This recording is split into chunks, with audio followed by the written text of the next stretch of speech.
क्या आपके बाल भी लगातार पतले होते जा रहे हैं, मांग चौड़ी होती जा रही है, चंदियां दिखने लगी है? अगर हाँ, तो आज का एपिसोड खास आपके लिए ही है। डॉक्टर से जानेंगे कि ऐसा क्यों हो रहा है और कौन सी गलतियां हैं जो आपको एकदम नहीं करनी चाहिए। सुनिए।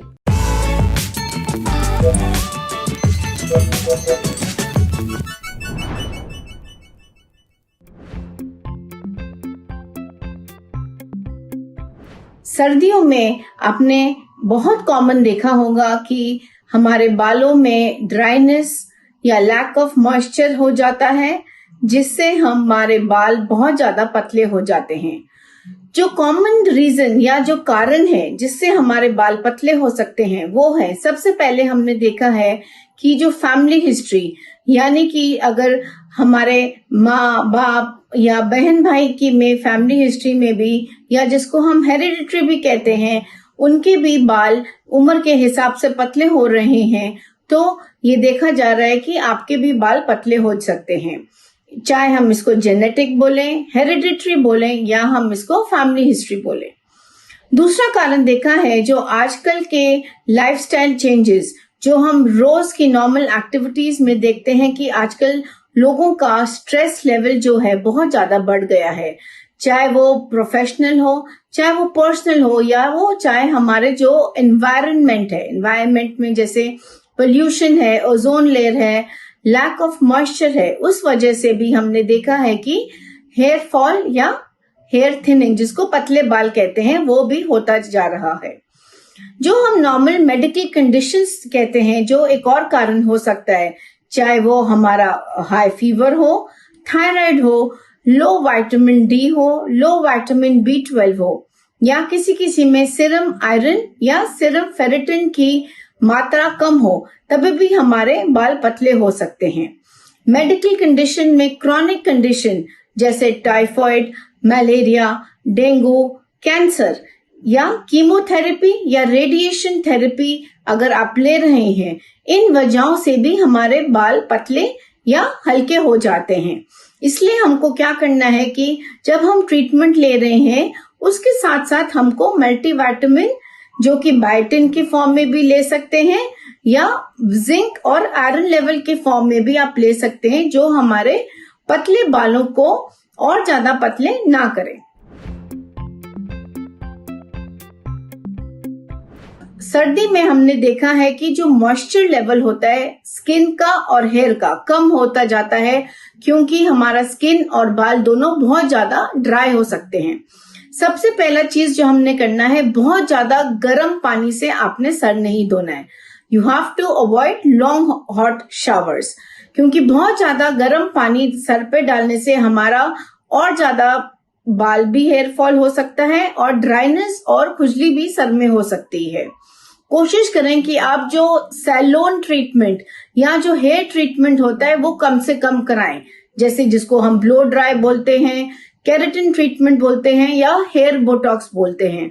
ये सब चीजें भी हमारे, इनमें जो केमिकल्स होते हैं वो हमारे बालों को पतले करते हैं। और कोशिश करिए जो हम शैम्पू यूज करते हैं सर धोने के लिए, या वो सल्फेट फ्री होना चाहिए या पैराबेन फ्री होना चाहिए, और उसमें जो मॉइस्चर का लेवल होना चाहिए, मॉइस्चर की मात्रा होनी चाहिए, वो कम से कम 5 to 10% नॉर्मल शैम्पू जो हम गर्मियों में यूज कर सकते हैं उससे ज्यादा होने चाहिए। दूसरी चीज हमने देखनी है कि जो हमारी खाना पीना है या डाइट है बालों के लिए, वो भी हमने अच्छी लेनी है। बालों के लिए भी हमारा आयरन कंटेंट, प्रोटीन कंटेंट और जिंक कंटेंट अच्छा होना चाहिए। बहुत ज्यादा हरी सब्जियां खाएं। अगर आप नॉन वेजिटेरियन हैं तो आप एग, चिकन और फिश भी ले सकते हैं। सबसे ज्यादा जरूरी है, अगर आप देख रहे हैं कि एक दिन में आपके बाल 50 या 100 से भी ज्यादा गिर रहे हैं, तो आप अपने डर्मेटोलॉजिस्ट या स्किन स्पेशलिस्ट से जरूर कंसल्ट करें, ताकि वो अकॉर्डिंगली आपके हेयर थिनिंग, पतले बाल, हेयर फॉल, डैंड्रफ को ट्रीट करें और आपको प्रॉपर इलाज बताएं, ताकि आपके हेयर ट्रीटमेंट बेटर हो जाए और आप अपने बाल को फिर से ग्रो कर सकते हैं। समझे आपके बाल पतले क्यों होते जा रहे हैं? केवल पानी का दोष नहीं है, अपनी डाइट और लाइफस्टाइल पर भी जरूर ध्यान दीजिए। अब बढ़ते हैं सेहत के अगले सेगमेंट की तरफ, तन की बात। मिडिल एज में अगर आप एक टांग पर 10 सेकंड तक नहीं खड़े हो पाते हैं तो आपको मौत का खतरा थोड़ा ज्यादा है और थोड़ा जल्दी।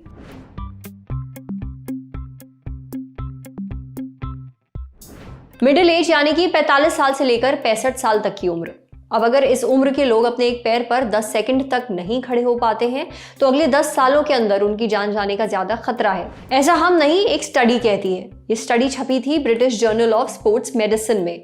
अब इसके मुताबिक जो मिडिल एज के लोग 10 सेकंड तक अपने एक पैर पर खड़े नहीं हो पाते हैं, अपना बैलेंस नहीं बना पाते हैं, अगले 10 सालों में उनकी मौत हो सकती है। मौत की वजह कुछ भी हो सकती है। जो लोग ऐसा कर पाते हैं उन्हें कम खतरा होता है। अब इस स्टडी के बाद रिसर्चर्स का कहना है कि इस बैलेंस टेस्ट को रूटीन चेकअप का हिस्सा बनाना चाहिए।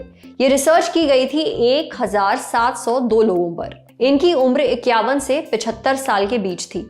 अब ये रिसर्च 2008 से लेकर 2020 तक की गई है। रिसर्च में शामिल लोगों से कहा गया कि उन्हें एक टांग पर खड़ा होना है, दूसरी टांग को मोड़कर अपने तलवे को खड़े पैर के निचले हिस्से के साथ पीछे रखना है, अपने हाथों को साइड पर रखना है और सामने देखना है।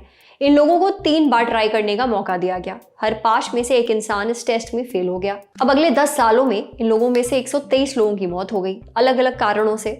फिर रिसर्चर्स ने लोगों की उम्र, जेंडर, बीमारियां जैसी चीजों को देखकर यह नतीजा निकाला कि जो लोग अपने एक पैर पर 10 सेकंड तक नहीं खड़े हो पाए उन्हें अगले 10 सालों के अंदर मौत का 84% ज्यादा खतरा है। ये स्टडी एक्सपर्ट्स के एक इंटरनेशनल ग्रुप ने की है और जैसे हमने आपको बताया कि स्टडी शुरू हुई थी साल 2008 में। इसे पूरा करने में लगभग 12 साल का समय लगा है। ये experts Brazil, UK, USA, Australia और फिनलैंड से आए हैं। हालांकि ये स्टडी ऑब्जर्वेशनल है, यानी ऐसा देखा गया है।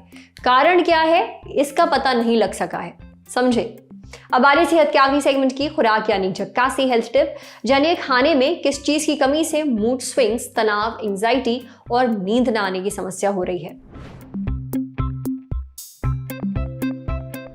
आजकल बड़ी संख्या में लोग दिमागी थकान का सामना कर रहे हैं। इस वजह से उन्हें मूड स्विंग्स, तनाव, एंजाइटी और नींद न आने की समस्या हो रही है। इसकी एक बड़ी वजह है हमारा खान पान। कई सारी रिसर्च में ये बात सामने आई है कि अगर खाने में विटामिन बी कॉम्प्लेक्स की कमी है तो आपको ये समस्याएं ज्यादा फेस करनी पड़ती हैं। जैसे कि अगर विटामिन B12 की कमी है तो आपको मूड स्विंग्स होते हैं। एंजाइटी और नींद न आने की समस्या विटामिन B1 की कमी की वजह से होती है। इसलिए अच्छी मेंटल हेल्थ के लिए क्या क्या चीजें खाएं, इसके बारे में न्यूट्रिशनिस्ट लवनीत बत्रा ने अपने इंस्टाग्राम पोस्ट पर बात की है। लवनीत के मुताबिक शरीर में विटामिन B1, विटामिन B2 और विटामिन B3 की कमी से मेंटल हेल्थ से जुड़ी समस्याएं होती हैं। इसलिए अपने खान पान में विटामिन B1 के लिए रागी, मटर, सूरजमुखी के बीज, काजू, पिस्ता और दूध को शामिल करिए। वहीं विटामिन B2 के लिए जौ, राजमा, मूंगफली, अखरोट और A2 मिल्क को शामिल करिए। A2 मिल्क गाय के दूध का ही एक वैरायटी है। इसी तरह विटामिन B3 के लिए बाजरा, छोले, मूंग दाल, बादाम, खजूर और केले को शामिल करिए। मूड स्विंग से बचने के लिए विटामिन B12 जरूरी है, इसलिए आप अपने खाने में योगर्ट, पनीर, पालक और अंडे को शामिल कर सकते हैं। आज सेहत पर इतना ही। अगर आप एक डॉक्टर हैं, हमसे कुछ शेयर करना चाहते हैं तो जो ईमेल आईडी इस वक्त आपको अपनी स्क्रीन पर दिख रही है उस पर हमें एक मेल भेज दीजिए। जाते जाते एक जरूरी सूचना, सफाई के शहर इंदौर में फिर हिस्सा बनिए लिट चौक का। ललन टॉप है लिट चौक का ऑफिशियल मीडिया पार्टनर। हिस्सा लेने के लिए पहुंचिए 15, 16 और 17 दिसंबर को इंदौर के गांधी हॉल में। यहाँ मिलेंगे एक से एक बढ़कर हस्तियां, जाने माने नाम, जिन्हें आप देखेंगे, सुनेंगे और उनसे बहुत कुछ सीखेंगे। तो इंदौर कर रहा है इंतजार। हिस्सा बनिए लिट चौक का। सूचना समाप्त। शुक्रिया।